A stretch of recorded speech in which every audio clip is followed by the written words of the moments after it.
Very good morning to all. In this lecture, we will discuss some basic numericals from electrostatics. Question number 1. A small particle carrying a negative charge of 1.6 into 10 raised to minus 19 coulomb is suspended in equilibrium between two horizontal metal plates 10 centimeter apart having potential difference of 4000 volt across them. Find mass of the particle. तर पहा, how to find mass of this particle. Consider करा, ही एक plate आहे, metal plate.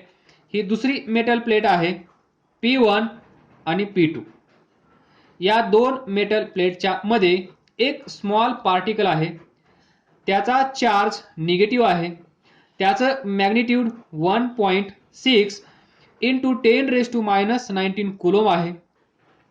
जर या प्लेटचं potential V1 असेल, जर या प्लेटचं पोटेन्शियल V2 असेल, तर potential difference between these two plate is V1 minus V2 is equal to dV is equal to 4000 volt. it is given. तर पहा, या प्रॉब्लेम मध्ये असं सांगितलं आहे की हा जो स्मॉल पार्टिकल आहे ज्याचा चार्ज -q आहे, समजा या पार्टिकलचा मास m आपण कन्सिडर करू. जर या पार्टिकलचा मास m असेल तर याच्यावर एक फोर्स एक्झर्ट होत असेल, तो असेल डाउनवर्ड डायरेक्शन मध्ये. तो सर्वांना माहित असतो, तो किती असतो, mg. एखादी बॉडी असेल, त्या बॉडीचं मास m असेल तर mg डाउनवर्ड डायरेक्शन मध्ये असतो, बरोबर. आणि नंतर असं सांगितलं it is suspended in equilibrium. म्हणजेच हा it is suspended in equilibrium म्हणजे हा पार्टिकल ना वरती जात आहे ना खाली जात आहे. हा इथेच हवेत तरंगत आहे, ना वरती ना खाली. असं केव्हा होईल, जेव्हा net resultant force acting on this particle should be 0. जेव्हा या पार्टिकलवर जेवढे फोर्स ऍक्ट होत आहेत तेवढ्या सर्व फोर्सची सम जर आपण केली तर ती किती आली पाहिजे, 0. Net resultant force acting on this particle should be 0. Then we can say this particle is in equilibrium. जर हा पार्टिकल इक्विलिब्रियम मध्ये आणायचा असेल तर याच्यावर कुठल्याही प्रकारचा फोर्स एक्झर्ट होता कामा नये. म्हणजेच फोर्स एक्झर्ट होत असतील, नेट रिझल्टंट फोर्स 0 असला पाहिजे. मग आपल्याला माहित आहे हा जो पार्टिकल आहे या पार्टिकलवर डाउनवर्ड डायरेक्शन मध्ये mg फोर्स एक्झर्ट होत आहे. तर हा पार्टिकल या फोर्समुळे डाउनवर्ड डायरेक्शन मध्ये येण्याची शक्यता आहे. जर हा फोर्स डाउनवर्ड डायरेक्शन मध्ये असेल तर हा पार्टिकल डाउनवर्ड डायरेक्शन मध्ये येईल. जर याला खाली येऊ द्यायचं नसेल तर आपल्याला अपोजिट डायरेक्शन मध्ये same and opposite in direction म्हणजेच इक्वल अँड अपोजिट फोर्स याच्यावर एक्झर्ट करणं गरजेचं आहे. आणि आपल्याला माहित आहे due to electric field there is force called as electrostatic force and it is given by q times electric field intensity. Now we can write this force mg is equal to this force. असं ज्यावेळेस असेल त्यावेळेस हा particle ना खाली जाणार ना particle वर जाणार. तर आपल्याला काय फाइंड करायचं आहे, mass of this particle m is equal to QE divided by g. तर आपल्याला q माहित आहे, g माहित आहे, E आपल्याला माहित नाही. तर पहा, to find this E we know here potential difference माहित आहे आणि या दोन प्लेट मधली दूरी distance between two plates is also known. So we can use electric field E is equal to minus dV divided by dr or minus dV divided by dx. हे तुम्हाला माहित आहे. This is the relation between electric field and potential. Electric potential and electric field. तर पहा, from this electric field is potential difference is given 4000 divided by dx. Distance between two plates किती आहे 0.1. हे किती येईल मग मायनस 4 1 2 3 हा 0 हा एक वर 0 देईल म्हणजेच हा डेसिमल पॉइंट कॅन्सल होईल 0. इलेक्ट्रिक फील्ड आपल्याला भेटला आहे. Now we can find mass. m is equal to q किती आहे minus 1.6 into 10⁻⁻19 coulomb. Electric field किती आहे 40000 डिवाइडेड बाय g 10. तर हे सॉल्व करा. 10 एक 0 कॅन्सल होईल तर किती येईल 16 4 जा 64 बरोबर. नंतर इथे एक डेसिमल पॉइंट आहे अजून एक 0 कॅन्सल होईल मग हा डेसिमल पॉइंट इथला पण गायब होईल. 16 इंटू 4 64 हे 2 zeros 10⁻⁻17 असं येईल. त्यानंतर याला आपण असं लिहूया 6.4 इंटू 10⁻⁻16 kg. एवढं नाहीये -16 किती मास आहे याचं पहा. स्वतःचं तुमचं मास पहा किती आहे. हा किती पटीने लहान आहे त्याचा अंदाज तुम्हाला येऊन जाईल. This is mass of this small particle carrying a negative charge. Now next two charges पहा. टू चार्जेस पुढचा क्वेश्चन मी वाचणार नाही. Two charges plus Q1 plus Q2 of magnitude.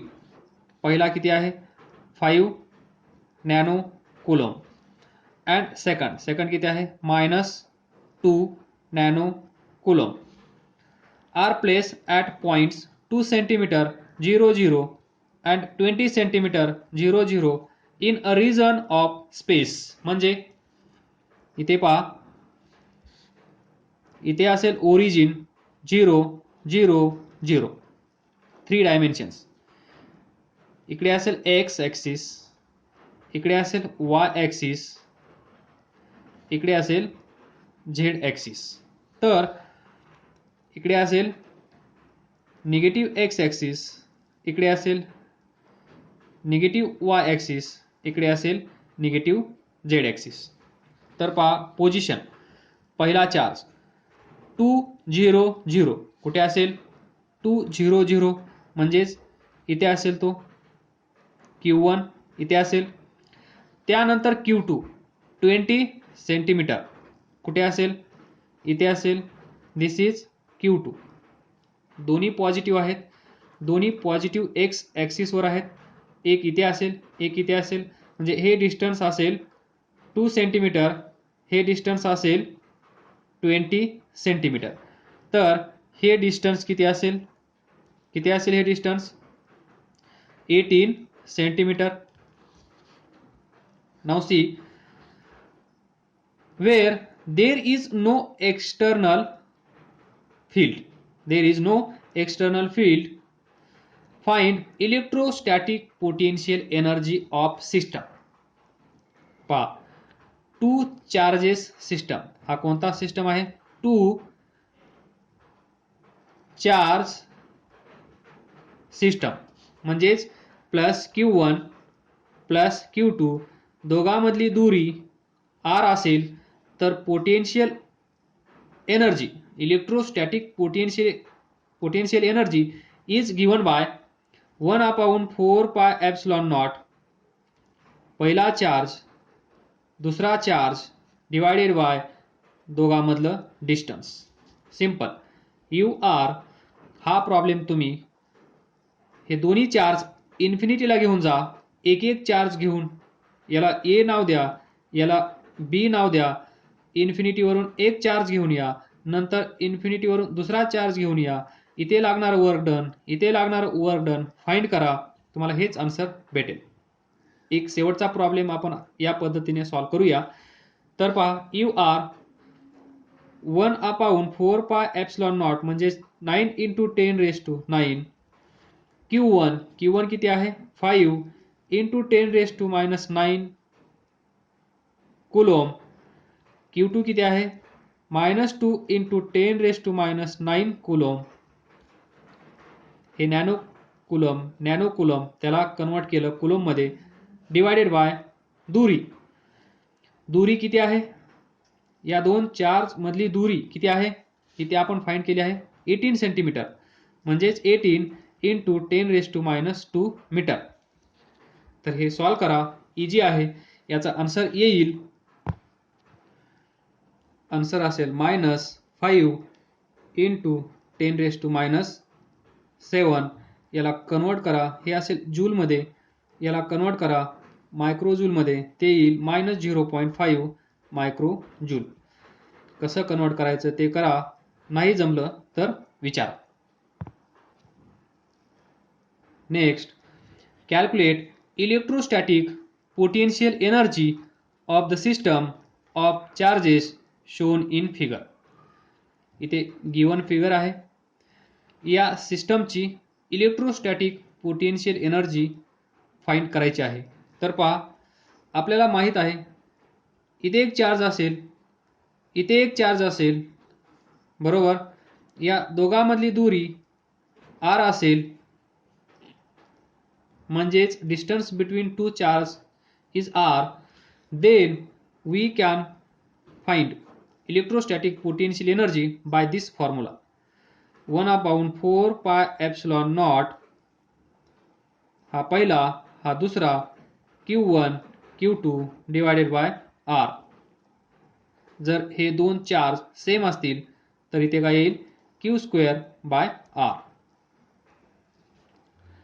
तर पहा, हे झालं 2 चार्ज सिस्टमसाठी.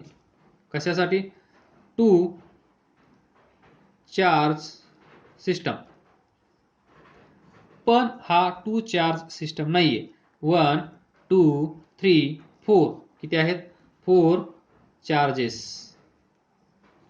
मग काय करायचं, तुम्हाला सांगितलं होतं शॉर्टकट. हाच फॉर्म्युला यूज करायचा, पण पेयर्स मध्ये. कसा पेयर, इथे पहा दोन चार्ज आहेत, एक पेयर तयार झाली, बरोबर. पेयर जोडी. नंतर समजा असे चार्ज असतील 1 Q1 Q2 Q3. किती चार्ज आहेत 3.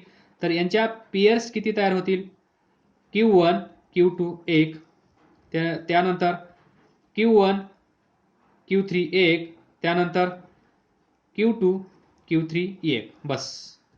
आणि यांच्यामधलं डिस्टन्स, हे डिस्टन्स R1 R2 R3 असेल तर करस्पॉन्डिंग डिस्टन्स Q1 Q2 म्हणजे हे डिस्टन्सने डिवाइड करायचं R1, Q1 Q3 म्हणजे divided by R2, Q1 Q3 म्हणजे 2 3 साठी R2, Q1 Q3 साठी R3, बरोबर.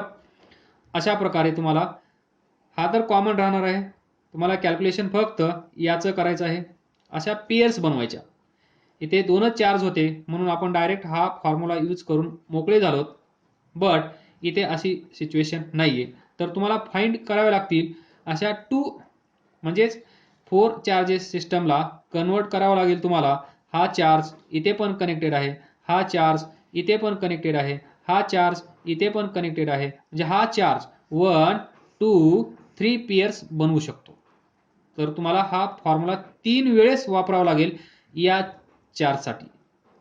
तर याचा शॉर्टकट पण दिला होता, n -1 डिवायडेड बाय 2. n म्हणजे किती आहेत charge? 1 2 3. 3 -1 divided by 2. 3 -1 2. 3 × 2 divided by 2. 2 2 cancel, किती आलं? 3. म्हणजेच पहा 1 2 3 पेयर्स. तर नाव 4.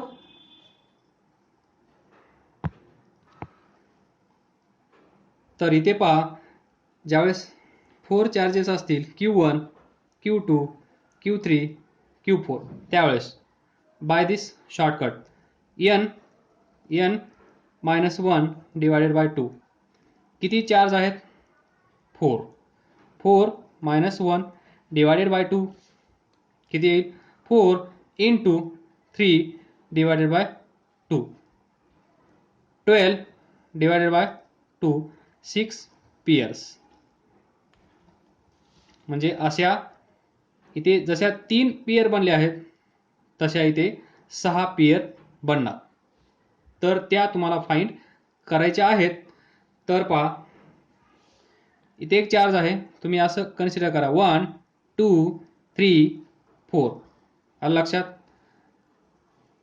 Position number 1, position number 2, position number 3, position number 4, clockwise direction. तर 6 पेयर तयार होतात, हे तुम्हाला माहीत झालं. त्या 6 पेयर कोणकोणत्या?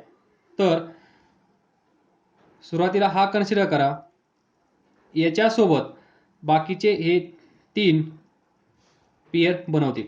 तर potential energy UR is equal to 1/4πε0 ब्रॅकेटमध्ये. मी डायरेक्ट हा कॉमन घेत आहे, तुम्ही असं ॲड करू शकता, परत लिहू शकता 1/4πε0, नंतर दुसरी पेयर डिवायडेड बाय त्या दोघांमधलं डिस्टन्स, प्लस 1/4πε0 परत तिसरी pair divided by त्यांच्यामधलं distance.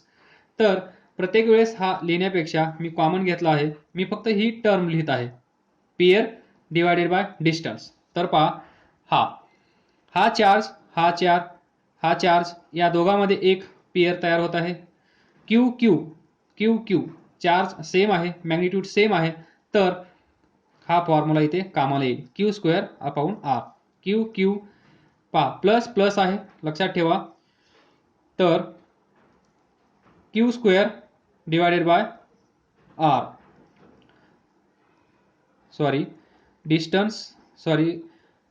Distance between two charge is R. Here R because it is square. Now see, हा याच्यासोबत पण आहे, म्हणजेच प्लस मायनस काय येईल? मायनस Q²/, हे डिस्टन्स किती येतं? √2R. सर्वांना माहीत असेल, फाइंड करता येत असेल, किती आहे? √2R. त्यानंतर हा चार्ज इथे पण एक पेयर बनवू शकतो. तर प्लस मायनस काय येईल? Minus Q² divided by R. बरोबर? तर पहा, Q² त्यांच्यामधला distance R, Q² divided bye या दोघांमधलं डिस्टन्स, म्हणजेच डायगोनल ऑफ दिस स्क्वेअर, तो असेल √2R. इथे प्लस आहे, इथे मायनस आहे, मायनस कारण या दोघांचा काय आहे? प्रोडक्ट. तर त्यानंतर हा याच्यासोबत एक पेयर बनवेल, प्लस आहे minus Q² divided by R, दोघांमधलं डिस्टन्स. ओके, नाऊ याचा पत्ता कट. आता याला कन्सिडर करा, हा याच्यासोबत ऑलरेडी आपण कन्सिडर केला आहे, हा याच्यासोबत आपण कन्सिडर केला आहे, हा याच्यासोबत कन्सिडर केलं नाही, तर ही एक पेयर नवीन ॲड होईल. हा प्लस आहे, हा मायनस आहे, तर Q² म्हणजेच मायनस Q² डिवायडेड बाय या दोघांमधलं डिस्टन्स किती असेल? √2r.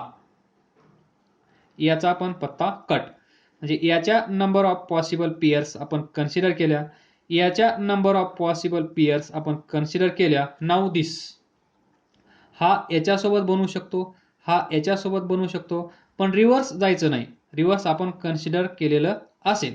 इकडे पण जायचं नाही, कन्सिडर आपण केलेलं आहे. हा याच्यासोबत, हा याच्यासोबत एकच झालं. तर नाऊ हा याच्यासोबत एकच पेयर हा बनवू शकतो, 3 बनवू शकतो. 2 आपण कन्सिडर केले आहेत, ही तिसरी कन्सिडर केली नव्हती. तर पहा मायनस मायनस प्लस येईल, क्यू क्यू क्यू स्क्वेअर येईल डिवायडेड बाय डिस्टन्स आर. तर पहा 1 2 3 4 5, अजून एक राहिली. तर पहा एक मिस झाली आहे. या 3 पहिल्या 4च्या नंतर याचा नंबर हा याच्यासोबत एक बनवेल, that is plus minus minus q square divided by distance r. हा याच्यासोबत, नंतर हा याच्यासोबत diagonal minus q square divided by √2r ही कन्सिडर केली आहे. ही एक राहिली होती. त्यानंतर थर्ड चार्ज या दोघांमध्ये minus minus plus q square upon r, ह्या झाल्या 6. 1 2 3 4 5 6. तर तुम्ही असं सुरुवातीला प्रॅक्टिस करत असताना तुम्ही यांना नंबर द्या, असे Q1 Q2 Q3 Q4, आणि याचे पेयर्स बनवा. Q1 Q2, त्याच्यानंतर Q1 Q3, त्यानंतर Q1 Q4, 1 2 3 4. त्यानंतर 1 झाल्यानंतर 2 घ्या, Q2 Q3 ही एक पेयर. त्यानंतर Q2 Q4 Q2 Q4 बरोबर. हा याच्यासोबत 1 2 3 बरोबर. त्यानंतर हा 1 हा 2, त्यानंतर हा इथे बनवू शकतो, कन्सिडर केली असेल. रिव्हर्स जायचं नाही. इथे पहा 1 लहान आहे 2 1 3 1 4, 2 लहान आहे 2 3 2 4, 2 1 असं येऊ द्यायचं नाही. 2 1 म्हणजे रिपीट होईल. 1 2 1 2 च्या उलट 2 1. आलं लक्षात. त्यानंतर हा Q3 Q3 च्या नंतर 3 च्या नंतर काय आहे 4, सो Q4. तर 1 2 3 4 5 6. तर हे कॅल्क्युलेशन करा. 1/4 पाय एप्सिलॉन नॉट, इथे पहा plus q square upon r minus cancel, हा प्लस हा मायनस कॅन्सल, मायनस मायनस काय होईल plus 2 Q square divided by √2r. थोडंसं व्यवस्थित लिहा याला.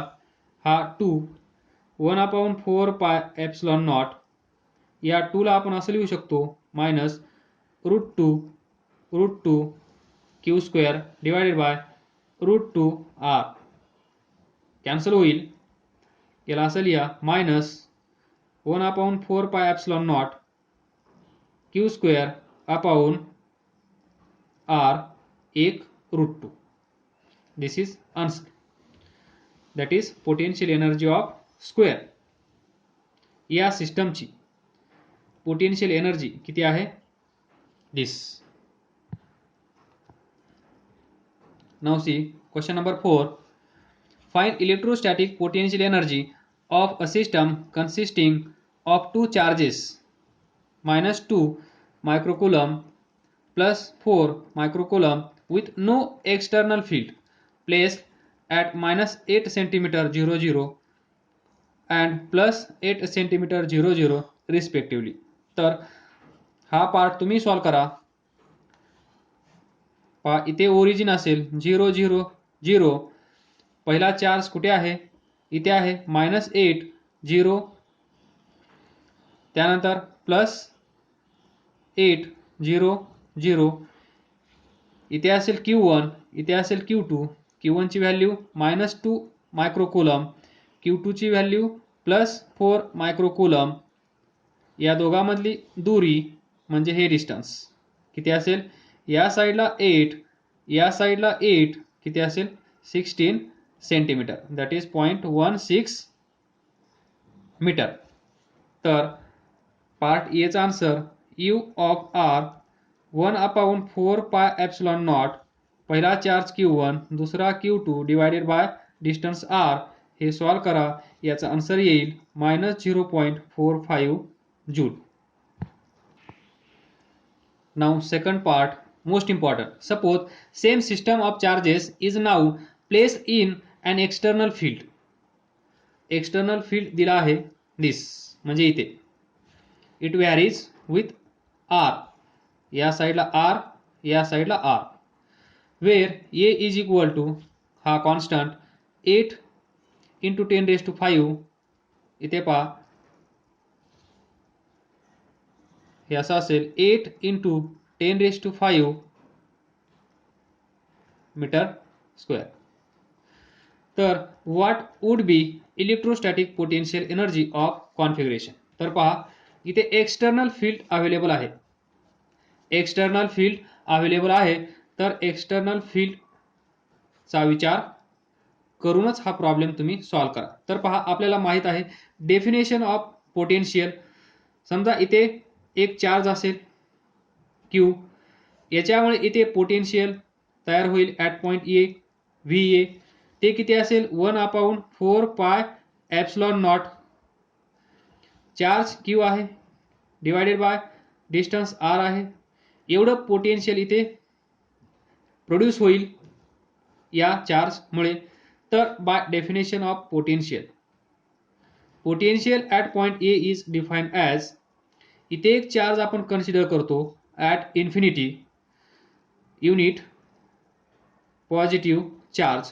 तो चार्ज आपण इकडे घेऊन येतो, घेऊन येत असताना काहीतरी काम करावं लागत असेल, ते काम म्हणजे W from infinity to point A divided by हा चार्ज किती आहे समजा Q, ब्रॅकेटमध्ये Q. तर potential at point A is equal to work done from infinity to point A divided by this charge is equal to work done from infinity to point A divided by charge किती आहे 1. So potential at point A is equal to work done from infinity to point A is equal to 1/4 pi epsilon not Q/R. या चार्जमुळे इथे potential एवढा असेल, आणि by definition हा unit positive charge इथून इथे घेऊन येण्यासाठी आपल्याला एवढं काम करावं लागत असेल, तर हे काम कशाच्या बरोबर असेल, इथे असणारं पोटेन्शियल, इथे असणारं पोटेन्शियल म्हणजेच इथे असणारी भीती, इथे किती भीती आहे त्या भीतीनुसार हे वर्क डन ठरेल. म्हणजे समजा जर कोणी, जाऊ द्या तुम्हाला राग येईल म्हणून सांगत नाही, तर म्हणजेच इन शॉर्ट तुम्ही विचार कराल काय सांगत होते. तर जो स्टुडंट घरी घाबरतो तो अभ्यास करतो, जो घाबरत नाही तो अभ्यास करत नाही. असं नाही, पण फरक असतो की नाही. बुक घे, अभ्यास कर, अभ्यास कर हा आवाज आल्यानंतर अभ्यासाला थोडी गती भेटते. त्या सेन्सने मी इथे सांगत आहे. जर इथे भीती असेल तर आपल्याला जास्त काम करावं लागेल. जर आपण घरच्यांना घाबरत असू तर आपण 24 तास पुस्तक घेऊन बसू. असं म्हणजे तुमच्या लक्षात राहण्यासाठी, बाकी काही नाही. Don't take tension. नाऊ तुम्हाला माहीत झालं इथे जेवढं पोटेन्शियल आहे तेवढंच आपल्याला हा चार्ज इथे घेऊन येण्यासाठी काम करावं लागत असतं. ही कन्सेप्ट म्हणजेच हा प्रॉब्लेम. तर पहा सुरुवातीचा पार्ट तुम्ही सॉल्व केला आहे असं कन्सिडर करतो, कारण हाच प्रॉब्लेम आपण सुरुवातीला सॉल्व केला आहे, प्रॉब्लेम नंबर 1. तर what would be electrostatic potential energy of configuration, ती काय असेल ते आपण पाहूया. तर व्हेरिएशन इक्वेशन दिलं आहे. इथे जे इलेक्ट्रिक फील्ड असेल, जे एक्सटर्नल फील्ड असेल, ते कसं व्हॅरी होत आहे, inversely proportional to square of distance. हे जे डिस्टन्स असेल या डिस्टन्सचा स्क्वेअर आणि इनव्हर्सली अशा प्रकारे हे ई चेंज होत आहे. आणि तर पहा, now we will solve this problem by this logic. तर पहा, जर हा चार्ज इथे नसेल, जर हा चार्ज इथे नसेल म्हणजेच नो टायगर, जर इथे टायगर नसेल तर आपण घाबरणार नाही. जर आपण घाबरणार नसाल तर हा युनिट पॉझिटिव्ह चार्ज इथून इथे घेऊन येण्यासाठी आपल्याला काम करावं लागणार नाही. म्हणजेच या केसमध्ये पहा, केस नंबर 1 इथे जर चार्ज असेल तर आपल्याला एवढं काम करावं लागत असेल आणि हे काम कशाच्या बरोबर असेल तर या पॉइंटला असणारं पोटेन्शियल म्हणजेच इथे असणारी भीती याच्या बरोबर हे काम असेल. जर हा चार्ज इथे नसेल, केस नंबर 2 म्हणजेच इथे काहीच नाही, स्पेस आहे, मोकळी जागा आहे, तर distance are infinity unit positive charge. हा चार्ज इथून इथे घेऊन येण्यासाठी work done from infinity to point A हे असेल 0 वर्क डन. कारण इथे आपल्याला भीती नाहीये, इथे असणारं पोटेन्शियल 0 आहे. कारण इथे पोटेन्शियल प्रोड्यूस करण्यासाठी चार्जच अवेलेबल नाहीये. जसं की इथे भीती निर्माण करण्यासाठी इथे टायगरच अवेलेबल नाहीये, त्यामुळे इथे भीती इज इक्वल टू 0 असेल. त्याचप्रमाणे जर इथे चार्ज नसेल तर इथे पोटेन्शियल नसेल, आणि पोटेन्शियल नसेल तर वर्क डन 0 असेल बाय डेफिनेशन. तर पहा, work done potential at point A VA is equal to work done from infinity to point A divided by this charge from this. Potential जर 0 असेल तर वर्क डन काय येईल, इथून Q इकडे जाईल, Q इंटू 0 0 होईल, आणि work done from infinity to point A is equal to अशा प्रकारे 0 असेल. आलं लक्षात? म्हणजे इथे चार्ज नसेल तर असं असेल, चार्ज असेल तर असं असेल. तर लक्षात ठेवा, या प्रॉब्लेम मध्ये असा चार्ज म्हणजे हा चार्ज आपल्याला माहित होता की इथून एवढ्या डिस्टन्सवर इथे एक चार्ज आहे, पण हा जो प्रॉब्लेम आहे हा सेकंड केसवर डिपेंड आहे. सेकंड केस म्हणजे no charge, no tiger, no भीती, no potential, work done in displacing unit positive charge from infinity to that point is 0. तर it is only applicable for first charge. ज्यावेळेस पहिला